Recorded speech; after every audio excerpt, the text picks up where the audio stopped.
is, who is Jesus? Who is Jesus? The most important sentence you'll ever have to complete is this: Jesus is ... We set this in the lobby, just outside the doors, actually outside the building. And on your way in, we put it there because we wanted to know what you thought. We wanted to know how this board would be filled out. And I'm telling you, just looking over it, it's pretty interesting. Some of these things are great, always formy and sweet, and the reason we are here, and that's so true and fantastic. Yeah, of course, and my best friend, and the blood in my veins. Bay for life.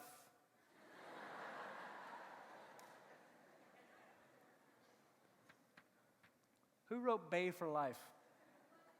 Where are you? Oh, right there. But don't worry, someone else put my bay in really big and circled it, and then actually spelled out the acronym before anything else. That's awesome. That's what we should have called it. This changes Bay. That would have worked a lot better. And everyone 30 and above would have gone, what? Fabulous, everything, hope, beautiful, sweet, forgiving. Absolutely, he is. The air in my lungs, my hero, my rock, more than I can fathom. There's really, really great things on this board. But if I was to look at it, I think there's something missing. And that is, Jesus is a world changer.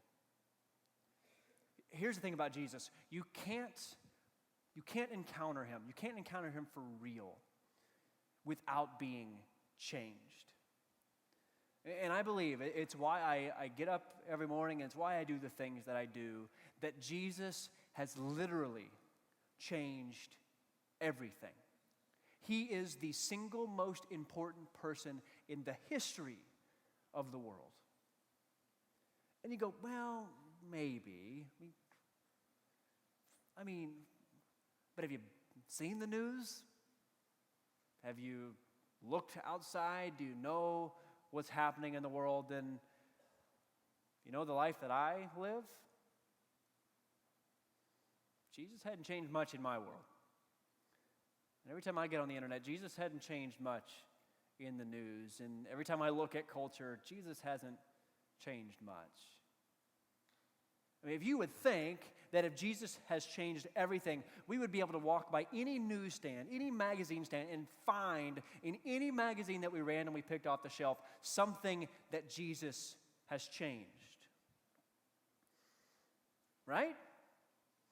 If he's changed everything, surely he's changed something in here. You, right here. Yeah, in the pink, right? Yeah, you. And the blonde. Yeah, I'm wearing pink. Oh, good, that's me. Come up here, please. Give her a hand as she makes her way up.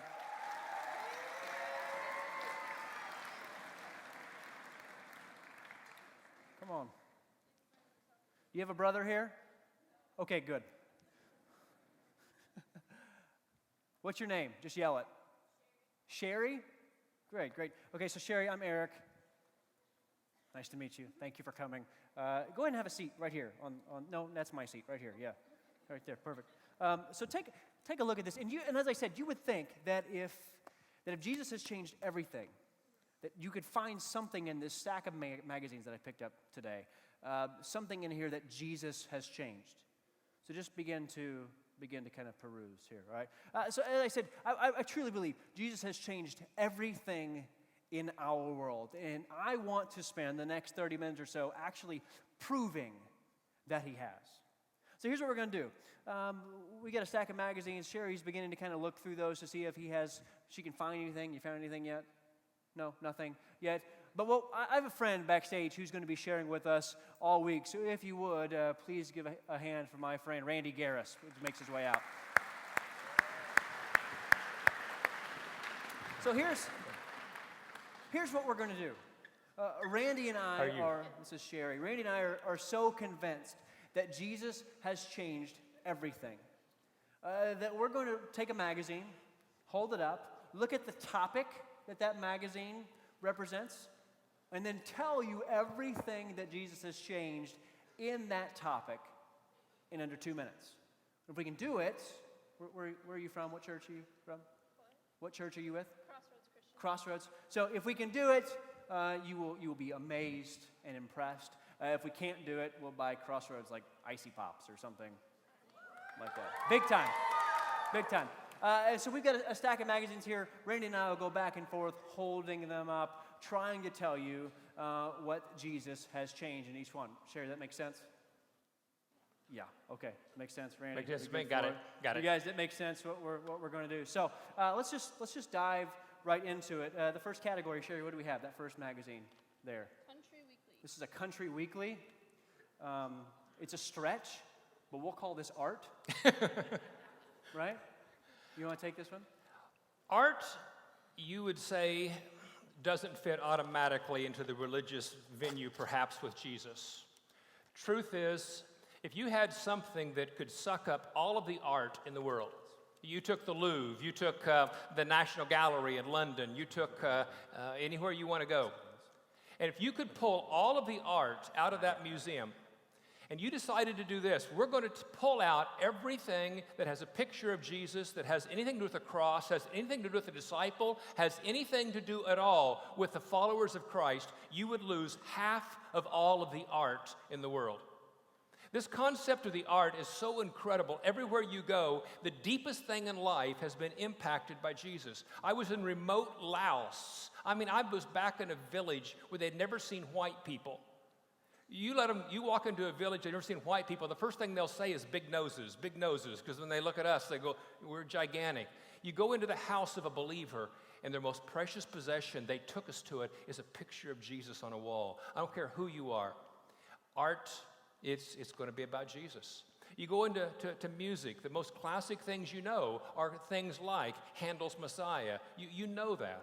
1741, this classic piece. I don't know if they'll play it or not.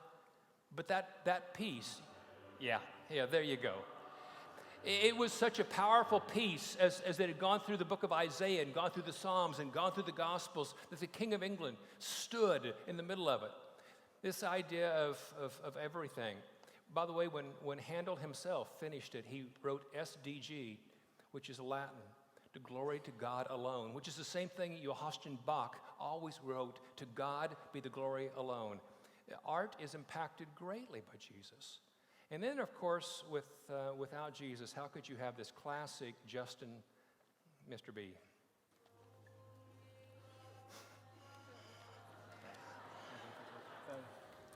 Let's just take a minute and soak this in. Okay, that's enough. Just put it, So Sherry's going to take those and put those on the board after we get through each category. So Jesus has changed art. Let me see it. We're doing this live here in front of a studio audience. Here we go. Pull those off. I'm sorry, I pulled you up in front of everyone. Everyone's going to talk about this later. We did it. All right. It'll stay. There, we're good. I'm messing it up. Oh, goodness, Sherry. There we go. We're good. Okay. I'll take the next category. So if Jesus has changed art, I have a travel magazine. This is the Blue Ridge, Exploring the Mountains of the South. If this is your first time to this part of the country, wow, what a beautiful part of the country we're in this week. Tennessee is absolutely gorgeous. Let's talk about how Jesus has changed geography. So if you were to take a Martian and drop him into any city in this country and leave him there, you take away all the people, so he just has the buildings and the street signs, just the geography. Within 24 hours, he would come back to you and he would ask you one question. Who is this Jesus? That's because Jesus has changed literally every corner of this country. We literally can't walk outside of this room without staring at a church. And this impact was started way back at the beginning. The very first city that was founded in the United States, St. Augustine, named after St. Augustine. And take the capital of Minnesota, for example. In 1841, Father Lucien Galtier was sent to the region to minister to the French Canadians. He started a church and named it St. Paul. A move out west to California and start way down in the south part of California. San Diego, have you been there? It's gorgeous. It's named after Saint Diego of Alcala, a man who during the plague took care of poor people. Bounce up to Santa Monica. It's named for Saint Monica, a woman who in the 3rd century was martyred for her faith by her own father.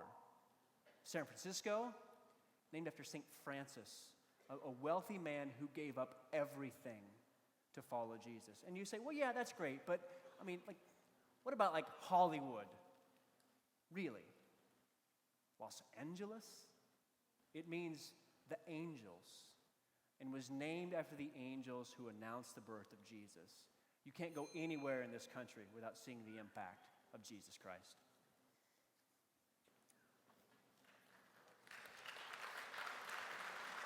Got it? Good. This one probably would be about gender roles. And I know in a room like this, it's pretty easy to get boozed pretty quick. It goes like this. How many of you think boys are more important than girls?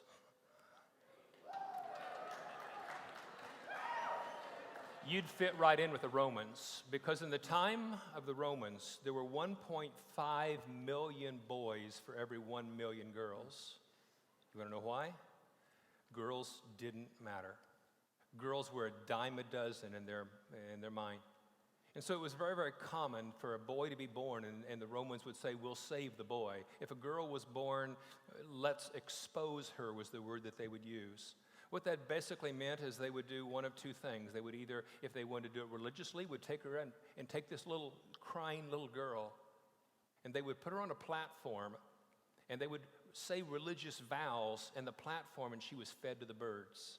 Literally, they were carried out. Or the second thing they would do, if they didn't want to make it religious, is they simply put her on the trash heap, on the ashes. And little girls were left constantly. We have a letter from a Roman soldier writing to his pregnant wife, and he says, if it's a boy, keep it. If it's a girl, expose her. The girls and the values they had was almost nothing. So what happened is Christians came along and followed Christ. Why would they go and care about girls? Well, you watch how Jesus treated women. You need to know how Jesus treated women is radically different from anything else you see in history. And how Jesus treated women, we got caught then by the church. And they understood that in Christ there is no Jew or Greek, no male or female. The value in God's created individuals. And so the Christians began to go to the ash heaps and pick these girls up. And there's many little girls in Rome that their name meant taken from the ash heap. The concept of the value of girls has literally changed because of Christ. Gender equity does not come from politics. It comes from the Creator God who was spoken through Jesus Christ. That's why wherever Christianity has been, the equality has come. That's why you can even go to places like Saudi Arabia right now and women can't even drive. Jesus Christ changed everything.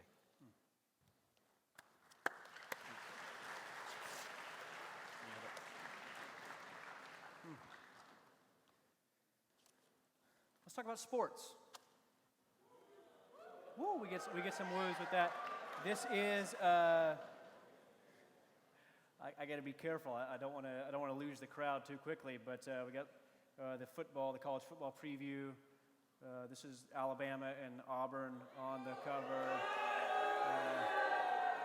A lot of I don't know who we're booing. Both. Hey, I'm an Oklahoma boy, so I'm totally right along with you with booing both of them. Let's talk about how Jesus has changed sports. This might be a little off the radar, but let's talk about it. I believe Jesus has changed sports, and I'm not just talking about the New Orleans Saints either. Back during the Depression, the co-owner of the Philadelphia Eagles was a man named Bert Bell, and Mr. Bell convinced his fellow owners to start a system in which they would select college players to play on their NFL teams. This system became known as the NFL Draft. Now, if you're familiar with the draft, you know that the team with the worst record gets first pick. Where did Burt Bell get that idea? From the words of Jesus, the last shall be first. So in a sense, and this is a stretch, but who do the Houston Texans have to thank for the ability to draft Jadeveon Clowney first overall last year? Jesus. And Jesus changed baseball too. If you saw the movie 42 last year, you'll recognize the name Branch Rickey. Mr. Rickey in the 40s was the general manager of the Brooklyn Dodgers. And Mr. Rickey was such a devout Christian that he wouldn't even attend his team's games on Sunday. And Mr. Rickey was convinced that God was calling him to integrate baseball. So what did Mr. Rickey do? He went out and found Jackie Robinson. Now, why did he choose Jackie Robinson? There were plenty of talented young players in the Negro Leagues. Branch Rickey chose Jackie Robinson in part because of his faith. This is the 1940s, guys. It was going to be a difficult road. Jackie Robinson being the first African-American player to play professional baseball. He would walk into stadiums when he would be booed and fans would hurl insults at him and opposing players would intentionally try to injure him. Even his own teammates would refuse to room with him if the hotel would let him stay there at all. And the story goes that when Jackie Robinson entered Branch Rickey's office to talk about playing professional baseball, Branch Rickey stood up from his desk and picked up his Bible and read these words. If someone slaps you on the right cheek, turn and offer to them the other also. Branch Rickey looked at Robinson and said, "Can you do this?" Jackie said yes and changed American history.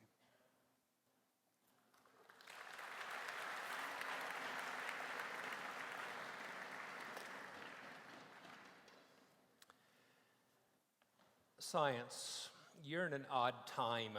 I'm 60 years old. I've had a chance to watch some decades come and go. You're in an odd time that makes it sound like science as some kind of war with Christ. I want you to know that's a little bit of a hiccup in history. That's not been true, and it won't be true in the future. Science, where'd it come from? Before Christ, there was this real conflict about how you even study the world. They had no idea, even a framework to put around the world. And so there was this tendency to see the world as evil and human beings and spirit as good, and it was just this. And so science was pretty crazy, quite frankly. It was guys that were followers of Christ, guys like Bacon, the father of modern science, a Christ follower who came to the place of going, when Jesus said that God has created all things and everything that God has created is good, then Bacon could come back and say, then we ought to be able to study what's good and we ought to understand something about the nature of our Creator because of that. And so Bacon is incredibly influential in how you study your sciences. Blaise Pascal is a brilliant mathematician. Mathematically, he was one who said he wanted to do every single thing he did to the glory of God. And Pascal's wager, which basically says everybody has to make a decision about whether they think a God exists or doesn't exist. And Pascal, he basically said, mathematically, you're smart to come to the conclusion of a living God. You're going to find Isaac Newton, and the list goes on. Isaac Newton wrote a commentary on the book of Revelation. The people who set the establishment or the base for all of your science did so because they believed there was a God of order and a God of creation and to worship Him. Even so, your so-called practical mechanical sciences, there's a difference between work and labor. Every human being has dignity, and human beings shouldn't have to be used like mules. And human beings shouldn't have to be down in the dirt, in a sense, doing the toil. They ought to be able to work with dignity. It was the monks who said, let's treat people with dignity. And so they came up with the practical sciences that change things. It is Jesus Christ that allows your dad, and it will allow you someday to go to work with real dignity. Yeah, great.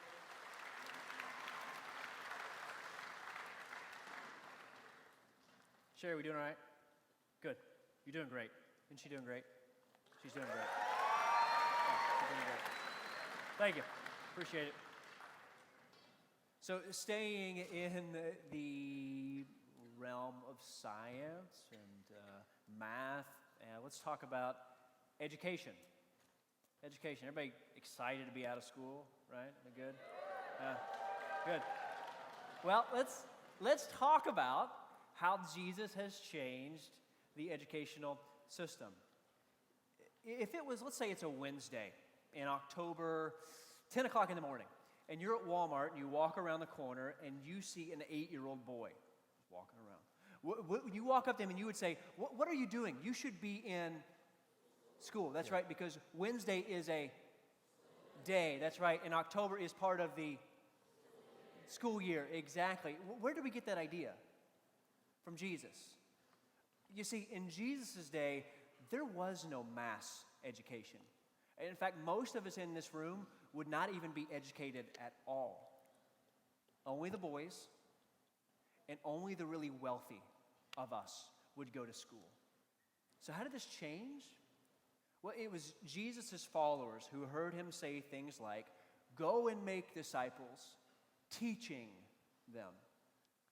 So it was the monks who preserved the great writings throughout history. It was the monks who started the first universities, which, if you've taken Latin, you know that the word university means one truth.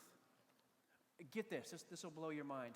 Nearly 90% of all the colleges and universities founded in the United States before the Civil War were started as Christian colleges. Harvard, Yale, Princeton were started as Bible colleges used to teach people the Bible. But really, the first schools weren't actually even on Sunday. In the early 1800s, there was a guy named Robert Raikes who lived in Britain, and he was burdened by the poverty that he saw on the streets, these illiterate children running around when they weren't forced to work in factories. And so he started this system on Sundays, the one day that these kids had off from work, where he would bring the students in, these kids in, and he would teach them to read and write, and he would teach them God's Word. They estimate that within 50 years, 1.5 million British kids were taught by 160,000 volunteers. They called it Sunday school.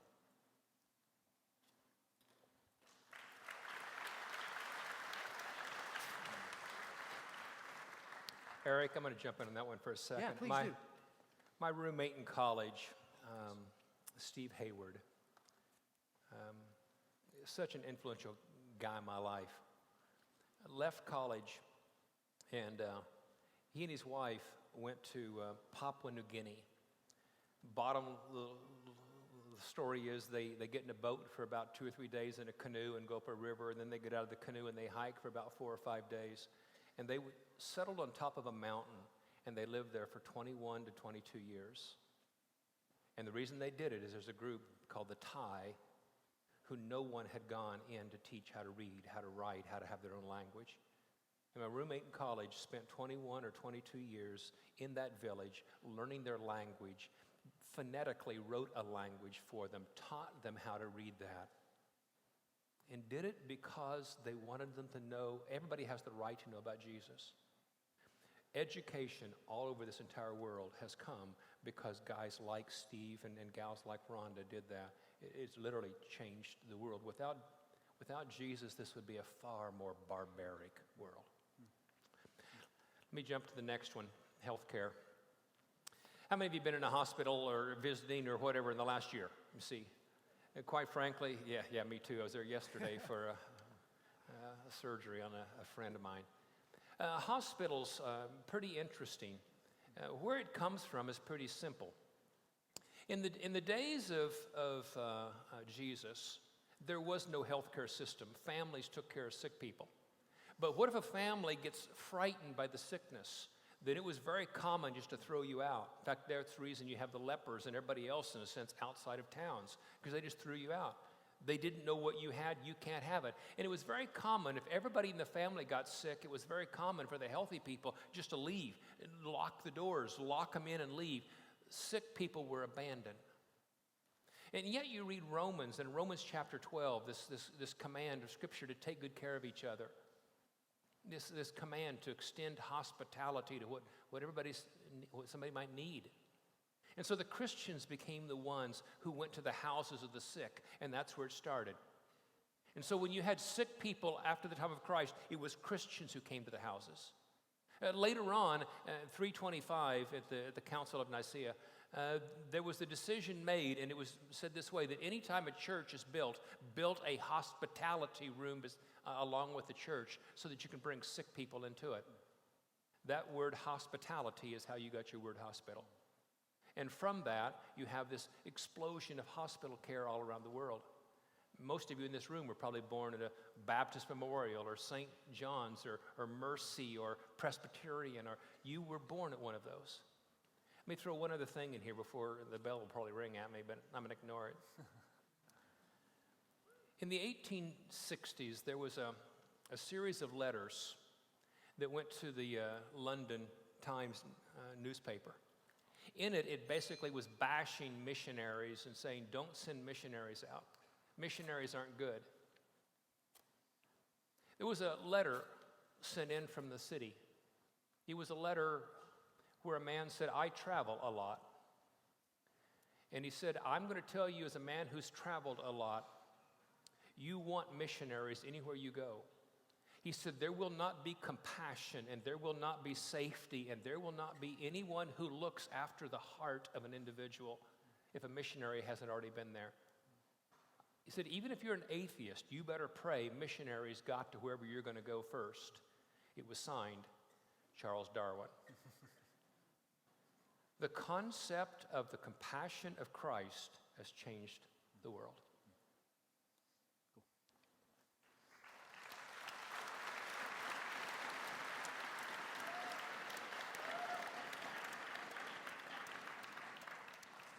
It's a relevant topic because I know that there might be some people in the room that will go to a hospital this week.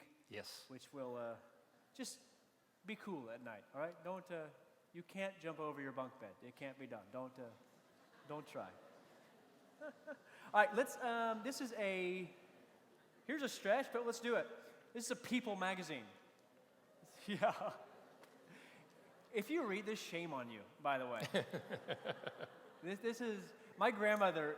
This is actually my grandmother. She gets a People magazine subscription, and so when I go to her house, she's always like, "Do you know who Bradley Cooper's dating?" And I'm like, "No." She's like, I read about it in the news. I'm like, "No, whatever. Shut up." So let's talk People magazine. And what I really want to talk about is I want to talk about names.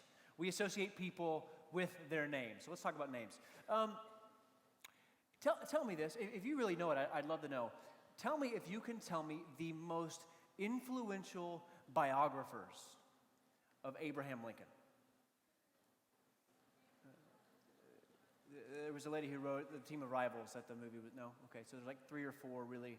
Okay, tell me if you can name the most important biographers of Adolf Hitler.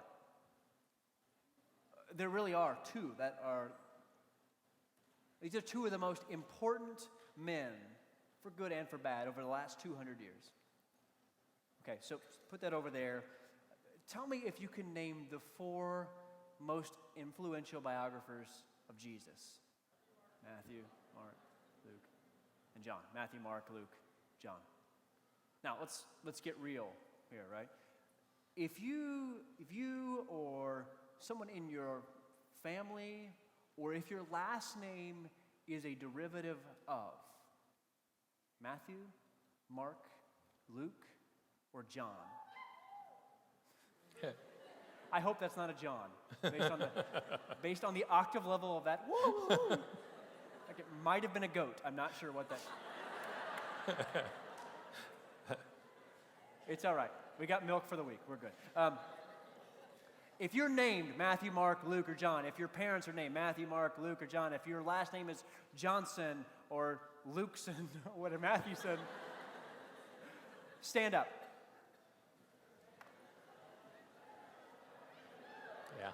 Yeah. Okay, so listen. You realize this. You realize, I don't know, keep standing, John. I don't know if your mom or dad or if your grandparents believe in Jesus or not. but they named you after one of his earliest followers. Sit back down. You know the story as Christianity began to spread throughout the Roman Empire after Jesus ascended into heaven. You know the stories of guys like Peter and Paul and James, members of this little ragtag group they called Christians. The faith began to disrupt local politics, and these powerful men, Caesar and Nero, would bring these men in and basically tell them while they're wearing chains, you denounce your belief in Christ or we'll have you executed. And one by one, all of Jesus' disciples except for one were executed because of their faith in Jesus. Jesus and the resurrection had changed them that much. I have to think, I've never been a Caesar, but if I was, I'd have to think that I would see this bearded guy in rags come in talking about this Jesus being God and me being Nero saying, no, I'm God. And I would dismiss him and then go about my day. I'd squeeze in an execution before lunch, and I would think to myself, people are going to remember me for all of history. People are going to honor me throughout all time. But this guy, he's dead this afternoon. And the really ironic and sweet thing about that story is 2,000 years later, we name our sons Peter and Paul and James. And we name our dogs Nero and Caesar.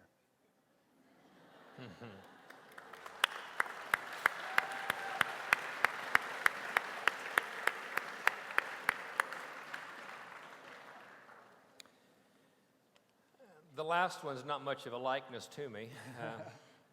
The last one's entitled Self.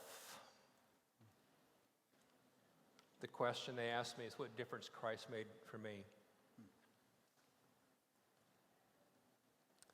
My grandfather was an angry and a violent man.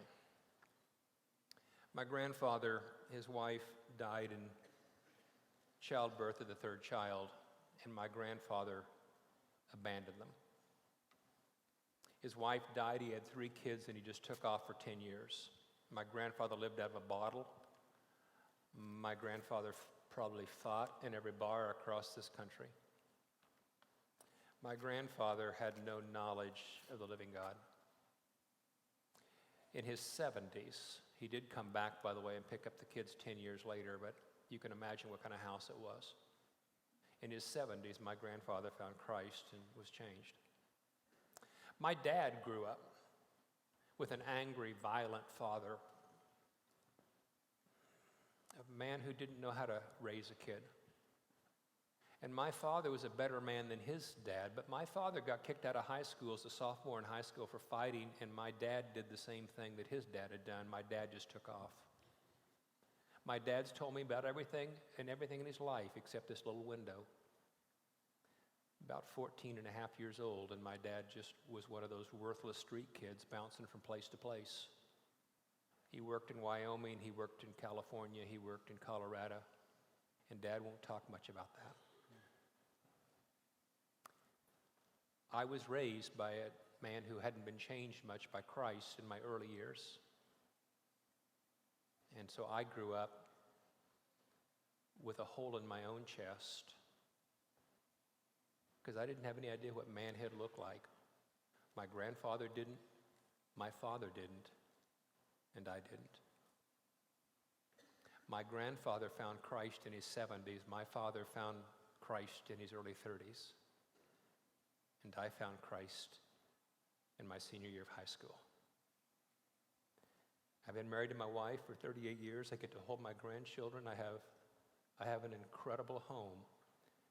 And I am that far from growing up in the home of alcoholics and everything else under the sun, the 3-ring crazy world of my grandfather. And Christ is the difference. I'm no better man than my grandfather was. I'm no better man than my grandfather's father was, but Christ has changed my life. I sit here today with the only story I know. He's changed not only my life, but my family and everything about us. Christ changes everything.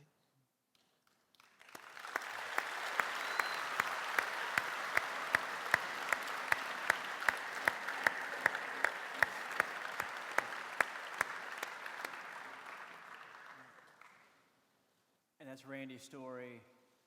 My story looks a little different, but it's ultimately the same. Jesus changes everything. And we hope this week that no matter what you think of Jesus today, that it'll be your story too. Sherry, thank you. Give her a hand as she makes her way back. Randy, thank you. And now an applause for Randy. He makes his way off. He'll be with us all week.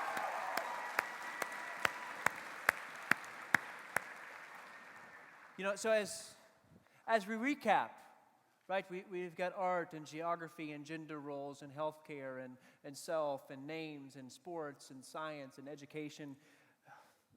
I hope you see where we're going with this. Jesus really has changed everything. Almost. You received on the way in a piece of yarn. Go ahead and take that, and actually, as you're taking that, go ahead and stand up right where you are. Go ahead and hold that piece of yarn in your hand. Here's the deal.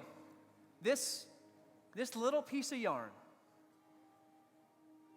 you're going to see this yarn, you're going to use it all week long, and it's a symbol. It's a symbol for your life. It's a symbol for what you have on this earth.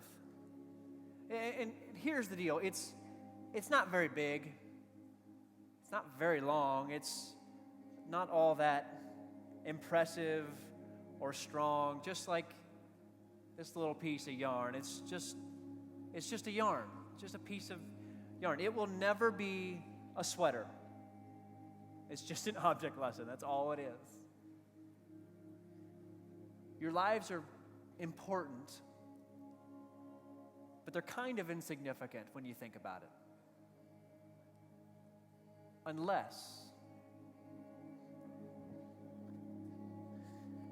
Unless you take the life of Jesus, which though it was only 33 years on earth, has literally run through everything. And as bigger than we can ever imagine, it has impacted more than we'll ever be able to share. It goes on and on through art and geography, and it changes each and every one of us.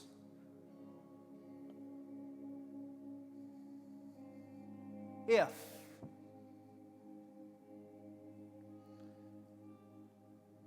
we hand this over. If you want Jesus to change everything this week, you've got to give him everything. And when you do, this becomes powerful.